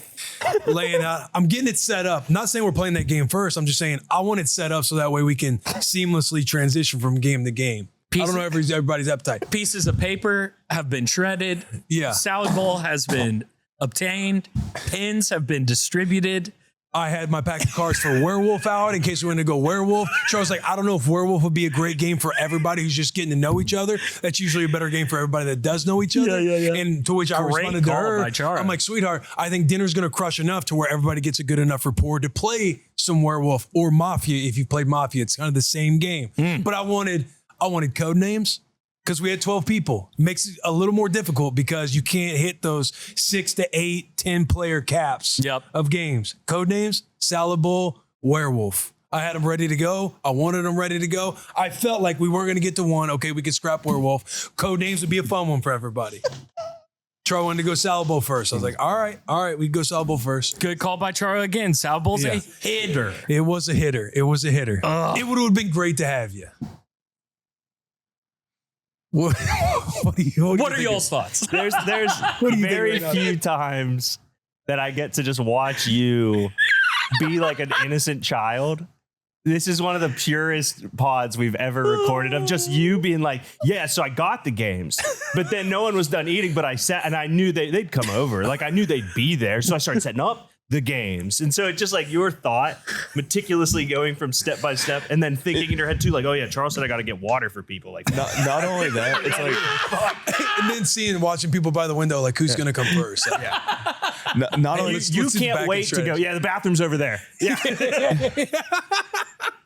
When you decide to lock in, like there's so many things where I'm like, I don't even know. But it's like when every once in a while you'll get something like this. God. I had no clue you're doing this dinner party when we were talking when we were talking this morning.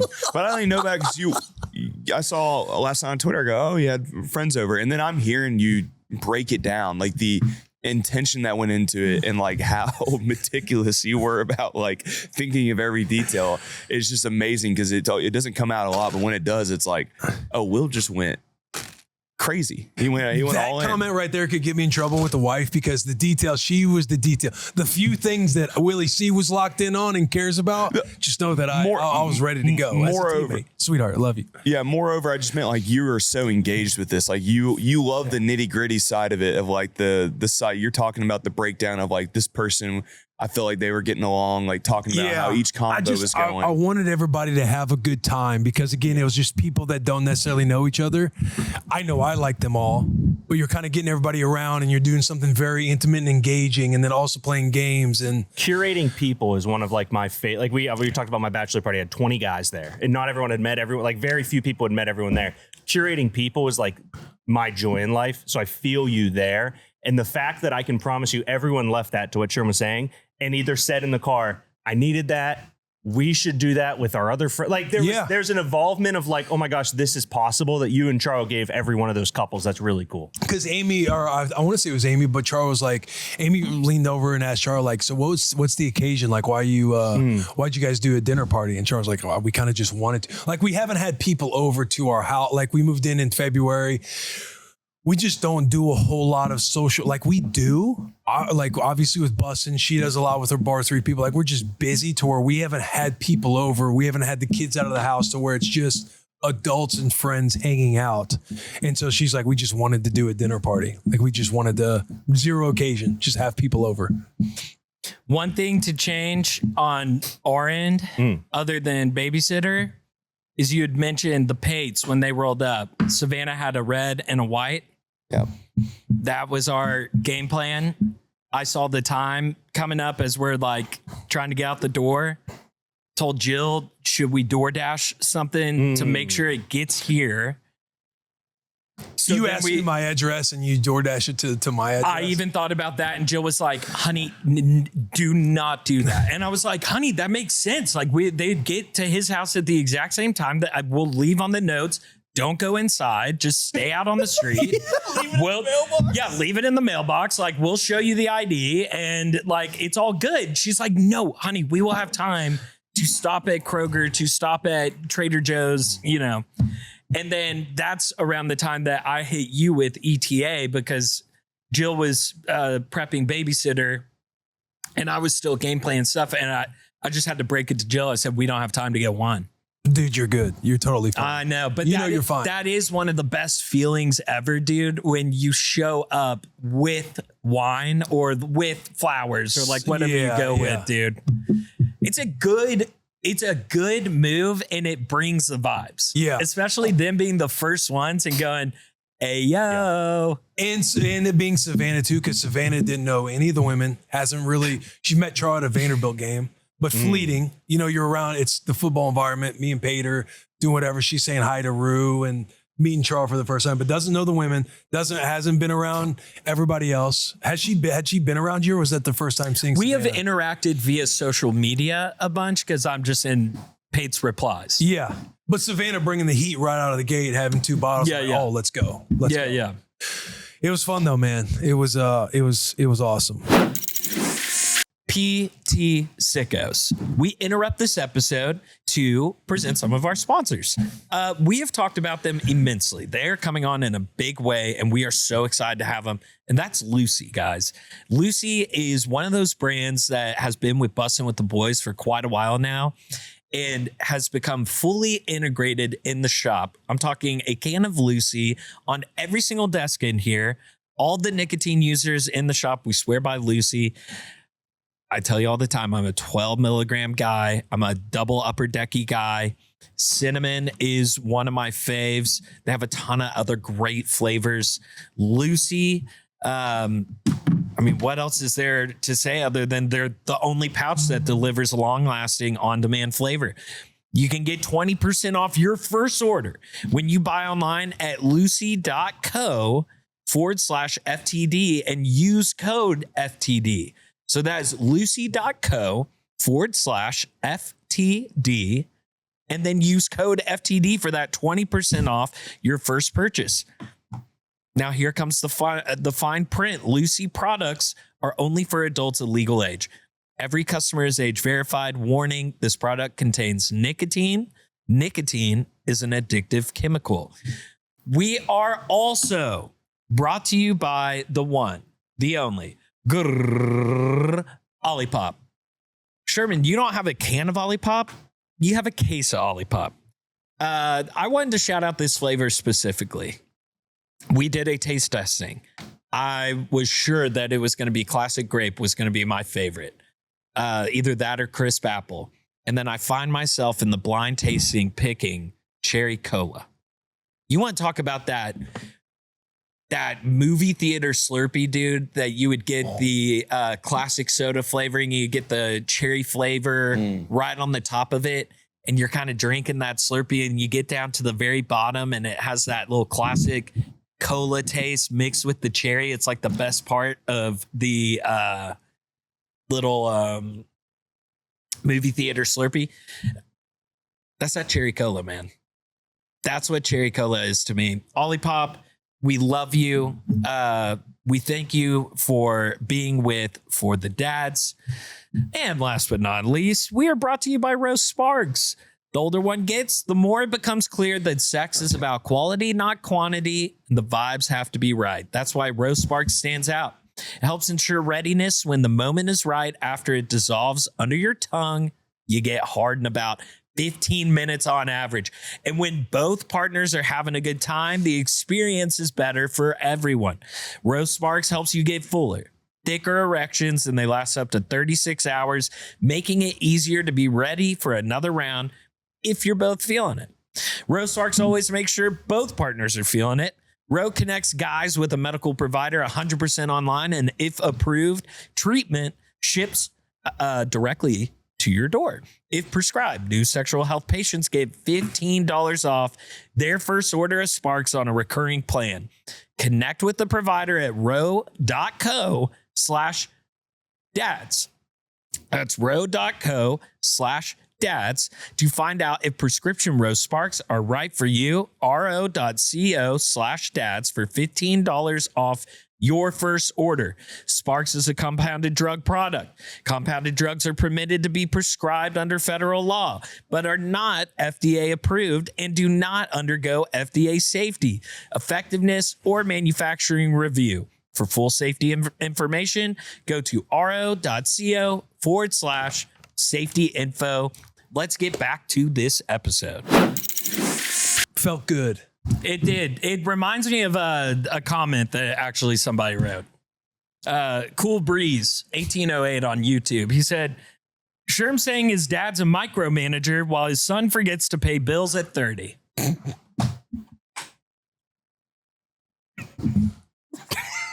Just let that one sit.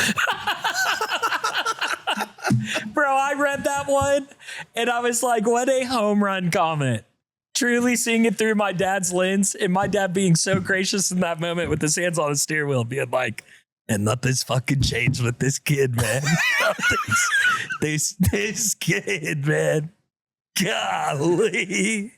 That's like what was going through my head when you're like, public service announcement. I should have done a better job communicating. This fucking guy.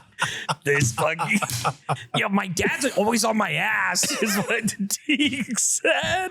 I mean, why is my dad always on my ass? He's on my ass, dude. Yeah, I'll pay the bills. Oh my God. Shut up, Dad. Pay the bills. Shut up. It also reminds me of this comment from Kyle Klingensmith. He said, for Sherm, here's my kid. Her name's Aria. And it's just a card that he made of Aria.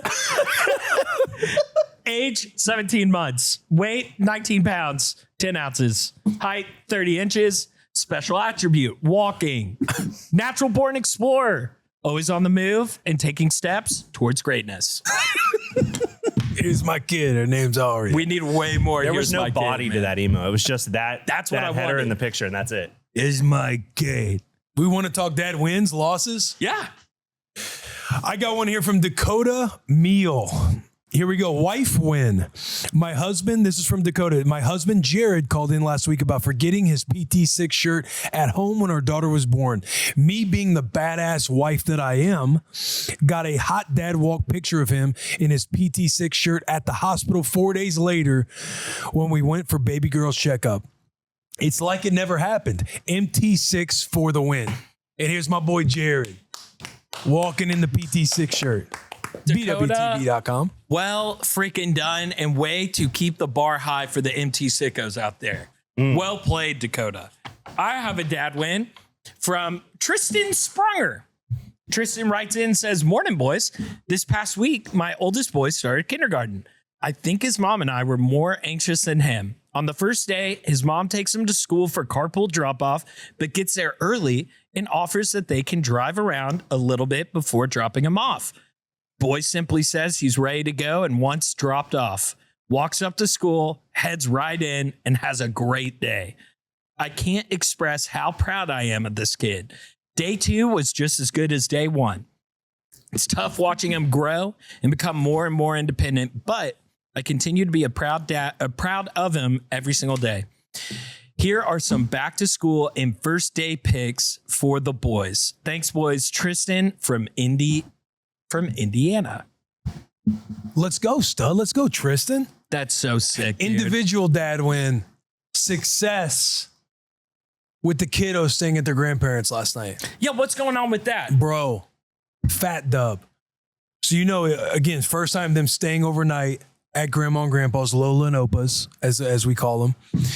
So going out there because we were getting set up for the evening we were going to have. Yep. But getting them out there, Rue was a little sad, made me sad, made us sad that we had to kind of like, hey, sweetheart, you're going to have such a great time. You're going to play. You're going to be doing games. You're going to get to watch movies. They had the VHS set up with old movies, old VCR. Bro, that's so epic. Yeah, bro. Throwing the VHS and the VHR. They're watching movies. Like, you're going to have so much fun. They slept in the same room. Cool little bed set up where they're sleeping in the same room for the first time. So Char and I are leaving. We get to the house and we're just hopeful. We're like, all right, we're back home. They're obviously going to have fun for the rest of the day. Bedtime is going to be the big one where we know That's the big if one. if we're having dinner and we're getting hit up or FaceTime because dinner's kind of going sideways because Rue either misses us. They can't get the kids down in the same room because, again, they don't sleep in the same room. Yeah. But we never heard a word or a peep all throughout the evening last night to where Charles checking in afterwards at like between 9 and 10 o'clock at night, like how everything went. And they're like, oh, they eventually went down after a big story with the witches and bad guys and everything else. But they're sleeping sound right now. They slept all throughout the night. We wake up in the morning and then we're like, yo, bedtime went awesome. Then you wonder as a parent, how's it going to be when they wake up in the morning when they're like, oh, I want mom or dad, that whatever it is, like who knows, wake up somewhere new. Morning time has been awesome. Really? Because again, right now it's 11 a.m. on Sunday. There. They're still there. Yeah.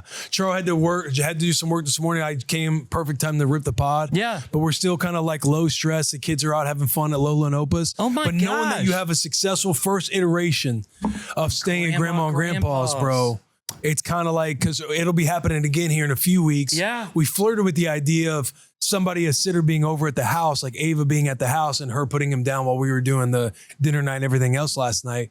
But they wanted to go over to Lola and Opa's. Lola and Opa were like, hey, we might as well get the first one out of the way before we do later in the month when it happens again. But now that you have that, it's almost like unlocking a new infinity stone when your kids get to go stay at Grandma and Grandpa's house. Because again, Charles and I getting to experience, like, dude, I fell asleep last night on the couch trying to watch Reacher because I was wiped after the game night and dinner and everything else. Yeah. I fell asleep and didn't wake up till 3 a.m. Charles comes out. She had to go to the bathroom. He's like, hey, are you going to come in bed? I should have made sure you got up and came to bed. But I was fired up that I'm just falling asleep and I'm waking up on the couch. Then you go into bed and wake up in the morning. You don't got the monitors going off or Scotty being awake a little too early. Them just needing you, making breakfast. What should we do this morning? What should we get rolling? What outfits do we need to be doing? None of that stress is like, bro, euphoria, amazing. The last time grandparents were involved, we had the deal with Opa and the, what was it? Was it the asthma? The asthma inhaler. How do we feel about this performance now? Does it Great feel performance. It sounds like, again, we just haven't heard a lot from camp. Gotcha. From grandparents' camp. Says, are you going to have Probably like a a good sit down thing. head coach? Like I don't know in the NFL how they would do it, but like hey, how do we go? We get a full report and then it's Yeah, we'll get a scouting report on how everything went down, and I'm sure Rue will tell us. She'll fill in some gaps where we might have questions because again, they don't know what they're trying to keep from us or And not. she's a rat. And she's a rat, as we've learned in the past. So we'll learn some feedback on the ride home. But overall, it's like, dude, that's unlocked a new thing for us. Like, even if you need a break as parents, like you drive out, drop them off at Lola and Opa's to where you know they're going to have fun sleeping over there to where you can get a night to yourself. Dude, two things there. One, I'm starting to realize that Rue might not be a rat. She might just be a Ned Stark. She just can't help but just calls it as she sees it and tell the truth. Yeah, that's fair. Because she ain't lying. Yeah, she's definitely not lying. She ain't lying. And she's just kind of like, this happened. I'm going to tell you about it. She's got loose lips. She's got loose lips. I would maybe just show her the scene where they beheaded Ned Stark because he couldn't stop just always telling the truth. Start with when he gets stabbed by Jamie's guy. Start light. Start lying. And then if it happens again, get to the head. If you Then continue to open your mouth the way you do, just want to show you this is what happens to people. They're going to take you to the Sept of Baylor and they're going to cut your head off. That's what they do. Yeah. That's the dad win. That's the dad win from my world. That's a huge dad win. The second point that I wanted to touch on is it is a topic that has been flirted with Jill's mom and my parents of some kind of townhouse rental that they split, or what would it look like, Yeah. to where they could come in, monthly, bi-monthly, and, just have a little HQ, if you will, an in-law HQ to allow that for Jill and I, because we've been seeing with the Clumps, their in-laws are here. Y'all's in-laws are here. It makes all the sense in the world. And this isn't putting the pressure on my parents. I'm just saying that is a conversation that they've been having that audience-wise, I'm sure a ton of people would write in the comments like, having in-laws in town is a lifesaver. And people out there listening that don't have in-laws in town is like would crave something like that. Yeah, dude. So it's not like it's putting pressure on your parents. I think your parents understand those difficulties, knowing that you guys want it. Yeah, that far away. Yeah, dude.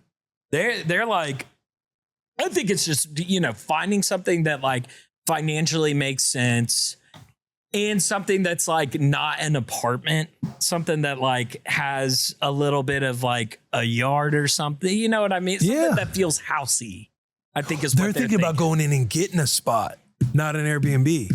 Yeah, like doing a rental. Okay. Yeah. Like a rental of like a townhome or a house or something that's just whenever we come to Nashville, that is, my mom's an artist too. So she'll be like 3 months on. And then if she has a really good like art show and sells a bunch of paintings and stuff, she can afford to do just 2 weeks straight of like, I'm good. Yeah. Like I can go up to Nashville and go live up in Nashville for 2 weeks. Jill's mom is in a position of like ownership with the company that she works at, that she can afford to do that as well. And just Gets to have some of that flexibility. Yeah. So we're looking into it. Yeah. Knowing we hit that finally for the first time, game changer, That's bro. gotta be, dude. Y'all like all the parents that do have those grandparents or in-laws that are that engaging and that intentional and that like involved with the kiddos. Like, dude, now I get, especially when they go and stay overnight. Like they've been super helpful because they come and hang with us. We go out and visit them to where we're playing, but we're obviously still with the kids. They'll leave because bedtime, we still do bedtime. Yeah. But knowing that they go out there and they're doing the bedtime, they're doing the wake up, we can just have a little peace and quiet and space. I could sense a game changer. How much the pressure was off of you and Charles' shoulders last night. Yeah. Not because that if they'd have been there, it would have still been fun. It would have been fun. Rue would have been engaging with all of you guys. Like y'all were truly just able to be adults and not parents. Yeah. Last Because night. nobody at 7 or 7:30 go like, hey, I'll get Scotty started. Then we can switch and kind of do Rue. And we're both kind of juggling that while also juggling having people over. 100%. And y'all don't walk around like balls of stress. I hope you don't hear that when I say I could tell how at ease you guys were. But at ease from a stance of y'all's only worry in the world that night was that people were having fun. Yeah. That was it. And that's all you had to concentrate on because, you know, Opa and, oh my God, Lola had it covered. We were fired up too. We drive out there to drop them off, and Lola's sitting out on the front porch just waiting. And I'm like, oh, that gasses me up. My grandparents were the same way. They'd sit out on their front porch. They had a little swing chair going back and forth, and they would just rock back and forth until the grandkids came over. My mom's got a big bay window at her house, and whenever you're pulling up, she can see you from the driveway, and she start doing that. So great, dude. Yeah. Ugh, that fires me up. I have a crack a cold one here from Brendan M56 on Spotify. He said, just picked up my 3.5-year-old daughter from her second day of preschool. She has loved it so far. But my crack a cold one is just being nervous and anxious for your little one's first experience at school and them loving everything about it. Love the shows, boys. Been a day one listener. Keep it up. And to add on to your crack a cold one, Brendan's crack a cold one, it would be the dinner party, but Scarlett had her first gymnastics class on Saturday morning. Leotards required. Yeah. Leotards required. She is the only student of her class that is under the age of 2. She's a year and a month. Everyone else is like 2 to 3 years old. Unfortunately, I was not there. I have a bunch of videos and photos that I can send to Chef. I had a hell of a Saturday, by the way, dude. I knocked out 2 dressers at home while Jill went and did gymnastics class. So we did a little divide and conquer. And I felt so good when Jill came home and I had those dressers done, dude. It was dope. But her telling me these stories of like the stretching circle and all the 2-year-olds and 3-year-olds like taking the stretching circle so seriously, and how Scarlett, just a little 1-year-old, 1-month-old, you could tell on the teacher's face of the class, she was a little worried. Like, oh, wow, she's very young. Which 1 year old, like, you are allowed to take them and sign them up for these classes. But the teacher was probably thinking, oh, gosh. And you're required to, like, be with your kid during the class.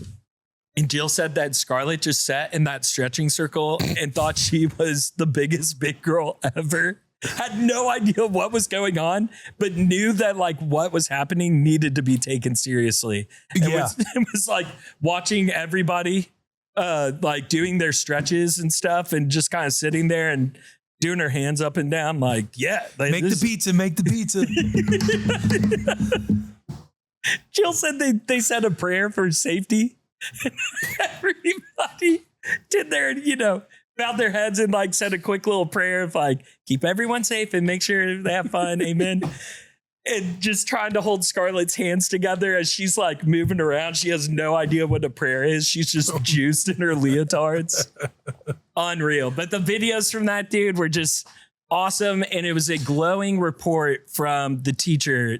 Came up to Jill afterward and was like, she is very interested in the class, like at her age. Like she did a fabulous job. Like very excited to have Scarlett in our class. Great scouting report to get. Great scouting report. Should we dive into voicemails? We should. Let's dive into some voicemails. We have 601 the dads. 601 the dads, William. We have 4. We have 4 this week. Willy One Shelf, Sherm. First of all, shout out to you boys for putting out great sods every week. Good sod. Name's David in Texas. You know, got my son due early September. Second one got a 7-year-old daughter, Act 17. So get prepared for that for both of you. You know, son due early September. Got the girl. She's gonna take paternity leave first. She's gonna get done right around Thanksgiving. That means I get the joy of taking my paternity leave from my job and just suffering through just the best part of football season with my son, from that Thanksgiving to about end of January time. Playoff And football. I am just, Oh no. I'm thinking about how tough it's going to be being able to watch Monday night, Thursday night, Saturday night, Sunday night of just pure football. I'm just thinking of exactly how tough it's going to be. Any advice on how to get through that, in such a tough time? Thank you, boys. Love y'all. That's disgusting. Dude, this sode was going so well too. God dang it, dude. So he has to do 6 weeks 6 weeks starting in November? during, I would assume, the worst time, which is championship weekend, college football playoffs, December football in the NFL, playoff football in January. Now here's where it gets even worse. And you for have David. to watch your fucking son at the house with all your TVs on and all these games on. Here's where it gets worse for him, something that he probably has no idea, is that paternity leave does not count nor apply to holiday weeks. So he's going to have to schedule his paternity leave around Thanksgiving and Christmas and New Year's. This is probably going to be, what, altogether 8 extra days that he's going to have to be at home with his son. That's not even going to count towards his 6 weeks of paternity leave. So he's really looking at about 7.5 weeks. And of listening paternity. to a guy like that too, you can tell it takes the life absolutely out of him from somebody who doesn't give a fuck about football No. and watching the kids. No. Like, this is a guy who wants to grind at work. He wants to be at work. Bro, he's got important shit that's going on that he needs to be taken care of. But now he's got to go look after this little, whatever they want to call it, son, baby. Is that what he's having? A kid? And then he's got a being. Yeah, a little bean. Should I just play the second voicemail and just like best to David? Can you imagine how his conversation with his boss is going? How apologetic he is for the pronoun he has to watch at home? Knocked up my old lady. Sorry, boss man. Got to go do this thing now.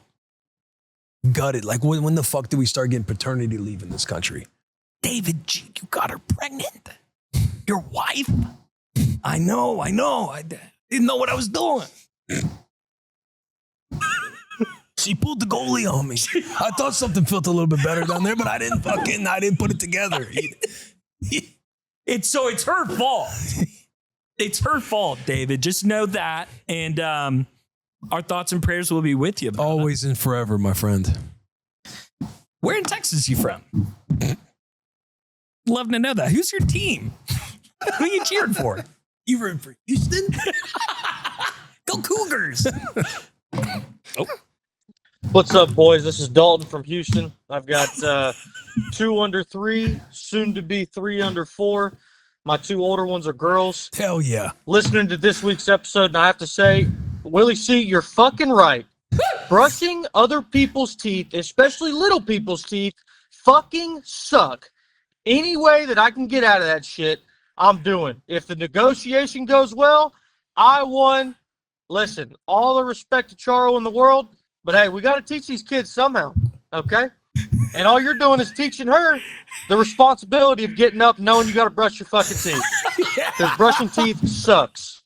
Also, small APR, Will, you're 3+ years in, 4 years into being a girl dad. It's time to learn how to braid hair. All right, boys, I'm out. Dalton! Hey, he came in hot. Respect to Dalton right there with that entire conversation. Because Charo has, we gave him baths the other morning. We're getting him ready. And Charles talking Rue into like, let me braid your hair. It'll be easier. Your hair's a little bit wet. Mama, it's going to take long. You know I braid your hair fast as hell. But as Charles braided, Charles just looks over at me. You're going to have to start learning how to braid hair. So I don't have to be the one to braid her hair all the time. So Dalton not only felt like he heard my wife's conversation the other day, now he's communicating it to me. Hey, as a man, 4 years in, it's time to start learning to braid hair, Willy C.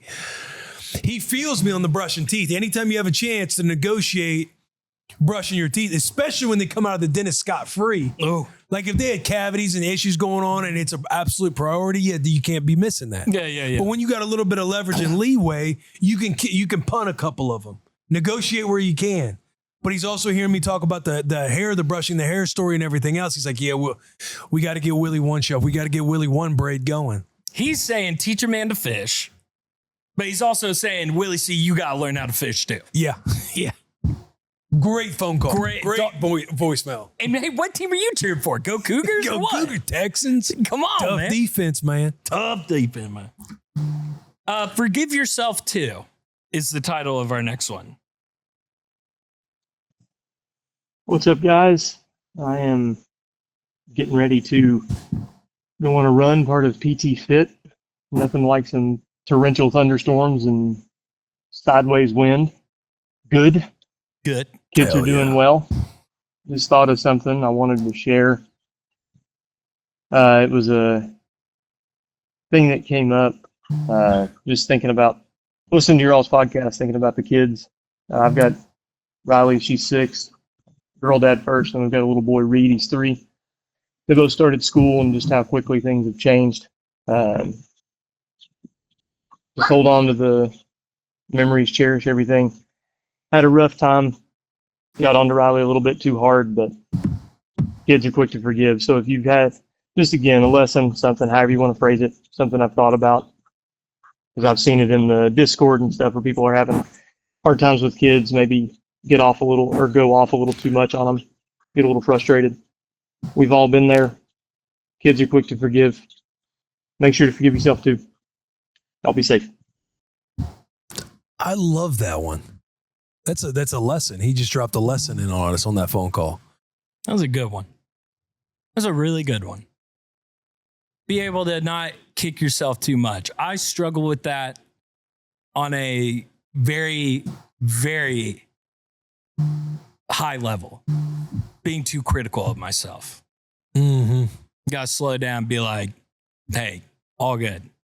Next play. Goldfish memory. Next play. Goldfish Even with memory. kiddos Next getting play. frustrated too. Yeah. They do something right one time and that expectation kind of subconsciously gets planted in your brain. Then when they fall short the next time, you get a little frustrated because you want to allude to the time they did it correctly.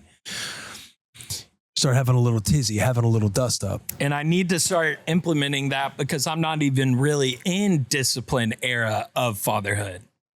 Biggest form of discipline right now is Scarlett reaching for outlets and me going, no, no, no, no, no, no. And Scarlett knowing that no, or the head starts going like this. Yeah. So she'll sometimes point at the outlet and start going like that.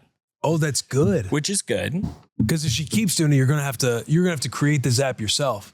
You kind of see her doing it, and she gets a little close to the outlet. And when she touches it, you just creep up on her and go, just shake the shit out of her. I mean, what'd I fucking tell you? Next time it's gonna be real. She starts crying, hand her to mom. Take care of this. Hey, What'd you do? She touched the outlet. Hey, do me a Why'd you favor. let her do that? I thought it was a good thing. Sometimes they gotta learn the hard way. Teach your man to fish, honey. Yeah. Did you listen to the sound or what? You just, what do you do? What do you do? She keeps doing it. I'm gonna boil a pot of water and I'll have her touch that and be like, "Dad, see what happens when you touch the outlet?" You just sit around the house, you watch your soaps. Your husband's got a dad podcast. You gotta listen to that. You don't give a shit about your husband, huh? Good to know. Oh, where were we? We're kidding. We're kidding. But yeah, forgive yourself. Forgive yourself. Help me with my pitch is the next one. Hey, Will, Sherm, Deke, Chef. How you guys doing? My name's CJ from Omaha, Nebraska. Go Big Red. Calling in to see if you can help settle something between me and my wife. We have a 3-month-old little boy named Barrett, and we recently just sold our house and we're moving. And as we are getting ready to move into this new house, I told my wife that there's a spot that is absolutely perfect on the main floor living room to hang my whitetail shoulder mount taxidermy. Nice big buck, Midwest whitetail. How many points? Would be a great staple What's the piece spread for on the it? living room. Great conversation starter. And truthfully, here's my main thing. When my son Barrett gets older and he has kids over, I kind of want it to be like, my dad's cooler than your dad because he shoots big bucks. Yeah. And your dad doesn't. Duh. And my wife doesn't quite understand that approach, I guess. And just curious if you guys have any advice for a better way to sell this pitch to her, that I would like to put some of my taxidermy on the main floor as kind of a flex for when our kids are older and they bring friends over. And so anywho, that's all I got. Appreciate all you do. Thanks for the laughs. And yeah, have a great day, guys. We'll see you. CJ, I can hear it in your voice. I'll be honest. When I thought I was going to first help me resolve an argument with my wife. I thought it was going to be like the over under and win total for the Huskers this year. Which what would that be if someone were wondering? Like, what would that? The actual line. Over. The actual line. 6.5. We're going over. Oh yeah, that's a big overplay. Come on. That's a big. If you happen to have the FanDuel Sportsbook app on your phone, I think the over's the move there. Without question. Is. Without question. I can tell from the way CJ's talking, this isn't some little 125 class, 8 point. It sounds like it's got a G6 kicker on there somewhere, man. Maybe a 140 class, maybe a 10 point, maybe 11 with the little kicker on there. And for that reason, I would go up to my wife. I'd say, hey, honey, in our wonderful, beautiful china cabinet that we have, do we put all of our plastic cups from all of our favorite little fast food spots? Do we put that in the china cabinet? Or do we put that in the cabinets that you can't see into? And we put our Cristal. We put our nice champagne glasses in the china cabinet, right? So why is my 150 class 11 point with the G6 kicker sitting in the garage? Why the hell is it not in the living room? Now, That would be my pitch. Two things are happening right now as CJ's listening. Is it a 150 class? Because if it's not, now I think he identifies if he can come correct with this conversation or fall back. Because if you want to go art of war, this seems like an element or a fork in the road, if you will. Yeah. On knowing where to take your losses. Because another approach, if it's not on the first floor, where do you want me to hang it? It's not going outside the house. Even if it's in the garage or a different room, a couple things. One, when the friends and buddies come over, it's not like they're just going to be on the first floor and they're going to, see stuff out in the open. It's a lot more fluid being out in the living area. Now, if you get a section or a portion of the house, whether it's garage, whether it's a bonus room, obviously not your room, people won't be going into that room, but somewhere where the moment somebody says, you walk in the garage or you walk in that bonus room, somebody says, oh, what's this? That's a moment for dad, CJ, to always go tell the story of this buck. Like where some lessons are being told. Yeah. Yeah. Or people come over and you want to show them the house a little bit, knowing you're going to walk them into the corridor where this buck is going to be present. It gives you a moment for undivided attention. Because when you're in the living area or you're on the first floor, it's always divided. People are coming in. You're wanting people to kind of ask about the buck. You might not get there because wife's talking, or the kids are jabbering, or the kids, let's go upstairs and play this, let's play that. But you have it in a different section of the house. It allows for you to have a moment of undivided attention when telling them the tale of this 120, 130, 140, 150 class buck. I agree with that. So as he's listening, I think he's going to know his answer to go with the china cabinet analogy. I think it's a great move if we're talking a trophy type buck. If we're not, this is one to where you ain't losing. You're just changing the conversation to figure out where your big win is. Will, I believe you shot this one, correct? Yes, I shot that bad boy right here. I believe this is one of your, thank you, Deke. And a beautiful mount as well. Oh my gosh. All right, so I would hold it just like this. I would be holding it if I were him. To let CJ know, I lost the battle of having mounts in the house. Okay.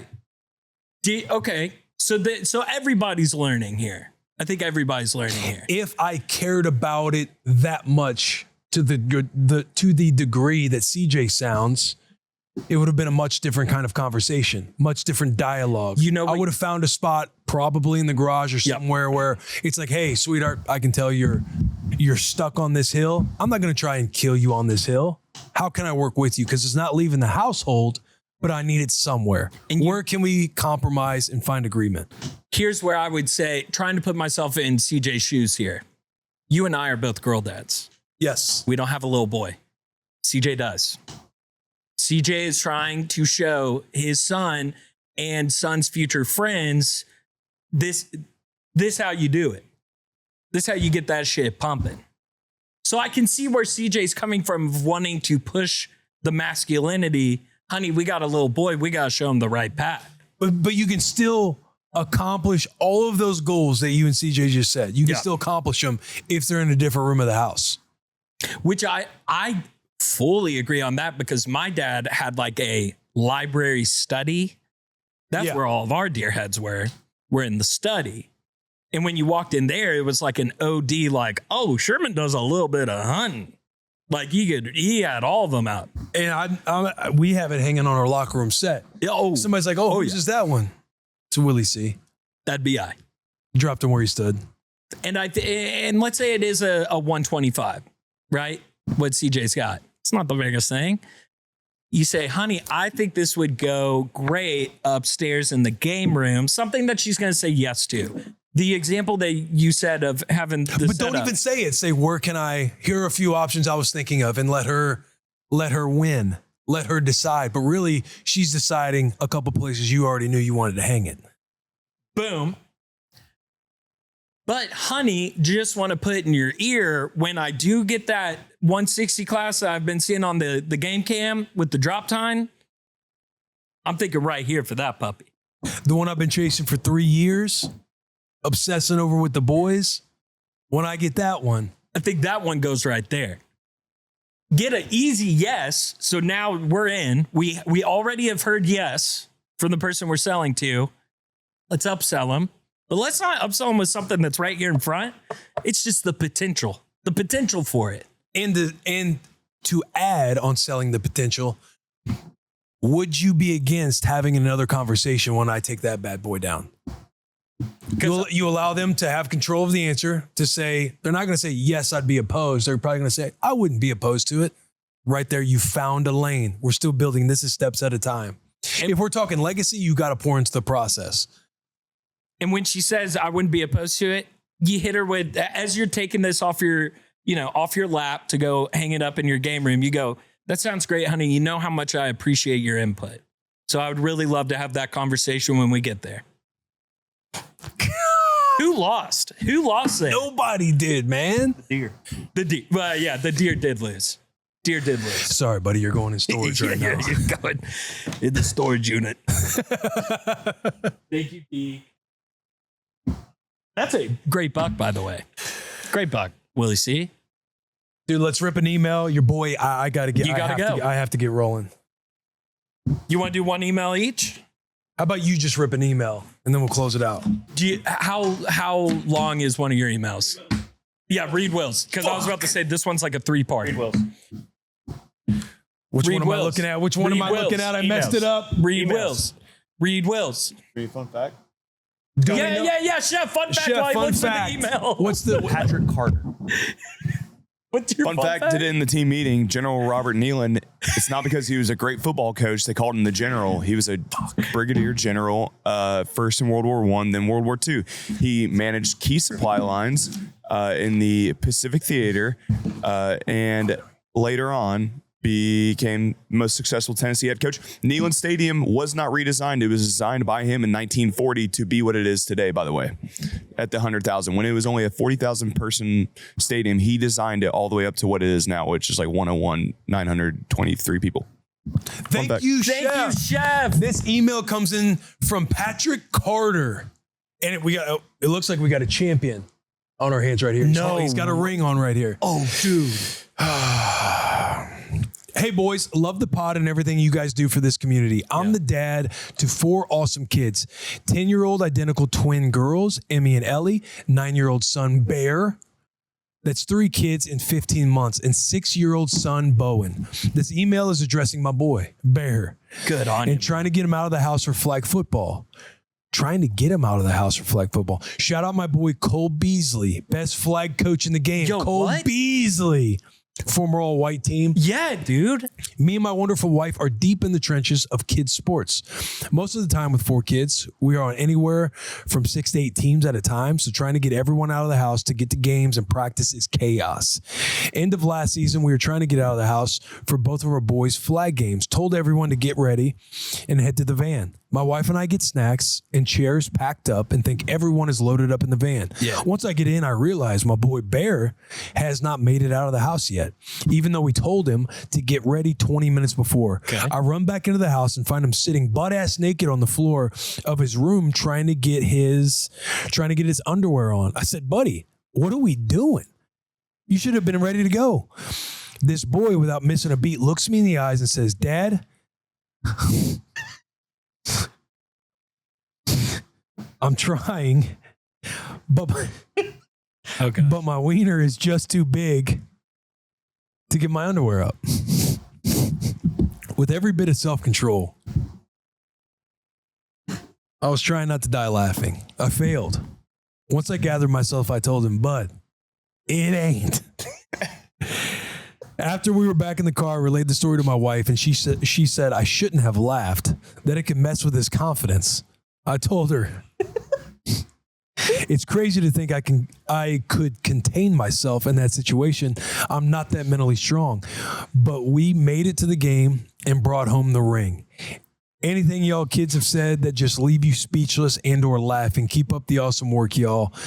Patty C. Patrick Carter. Hey, first off, shout out Patty C. I can't get my wiener in my underwear, man. It's too big. You know what, Patty C? The only room for coaching there for Patty C. He's like, son, your old man has that problem too. Just about every damn day, man.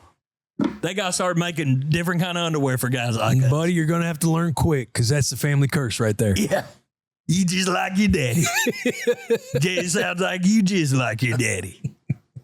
That's about the only room for improvement there. Other than that, Patty C legend. Also, Dallas Cowboys legend Cole Beasley is his son's flag football coach. Did we hear that correctly? We heard that correctly. I believe that's his head football coach. You know they are spread it out. What? Fast-paced tempo. Slot receiver is eating. Oh, dude, what is up with all these like dope NFL players just being little league flag football coaches? Love the game, man.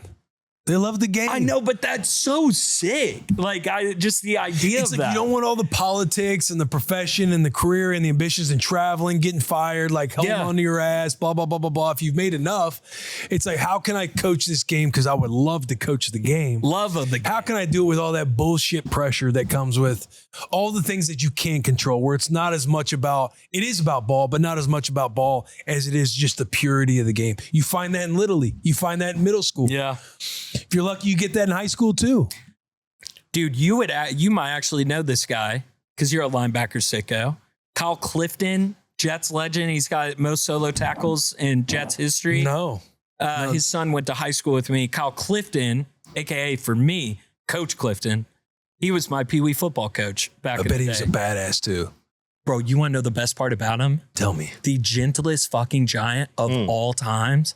But when he would show you the plays, he's one of those guys that kind of talks like this, real soft, real got kind. that chef demeanor to him. He's got hands that look like they belong on a bear's body.